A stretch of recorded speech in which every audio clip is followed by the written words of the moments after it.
আসসালামু আলাইকুম, সবাই কেমন আছেন? আশা করি ভালো আছেন। তো আমরা হঠাৎ করে বন্ধু বান্ধব মিল্লা প্ল্যান করলাম যে আমরা কেল্লা সবাবার মাজারে যাব। তো এখন আমাদের সাথে সবাই আইসা গেছে। এখন আমরা ট্রেনের জন্য অপেক্ষা করব। ট্রেন আসার কথা 8টা বাজে, কিন্তু 9টা বাজে গেছে, ট্রেন আসার কোনো খবর নাই। অবশেষে ট্রেন আইসা গেছে। এখন ট্রেন এত পরিমাণে ভিড়, মানে আমরা কল্পনাও করি নাই যে আমরা এত আরামসে চলে যাব কেল্লা সবাবার মাজারে। তো পুরো ভিডিওটা দেখেন, ভিডিওটা ভালো লাগলে অবশ্যই শেয়ার করে দিবেন।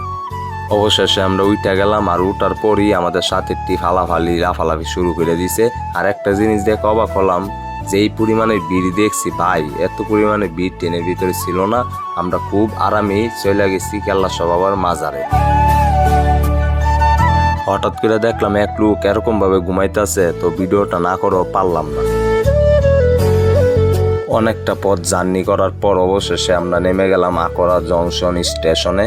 তো নামার পর আমাদের বন্ধু বান্ধব, মানে আমাদের সাথের গুলা সবাই তো অনেক আনন্দ করতেছে, অনেক লাফালাফি করতেছে, মানে বলে বুঝাইতে পারবো না। আর একটা কথা না বললেই নয় ভাই, কি বলবো, এত পরিমাণের মানুষ, সবাই নাকি কেল্লা সবাবার মাজারে যাইবে।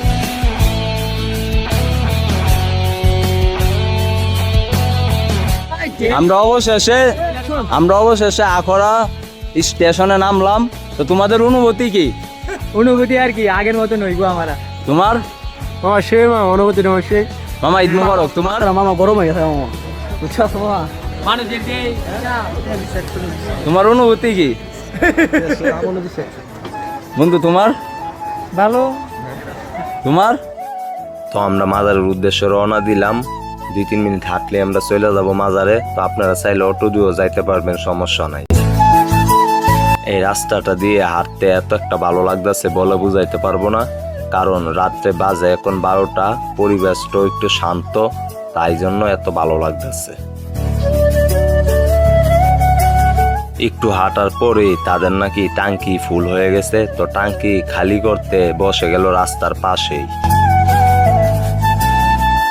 অবশেষে আমরা মাজারে গিয়ে আইসা পড়লাম। আর মাজার আসার পর আমাদের সাথে কি কি হলো অবশ্যই পরবর্তী পার্টে দেখবেন।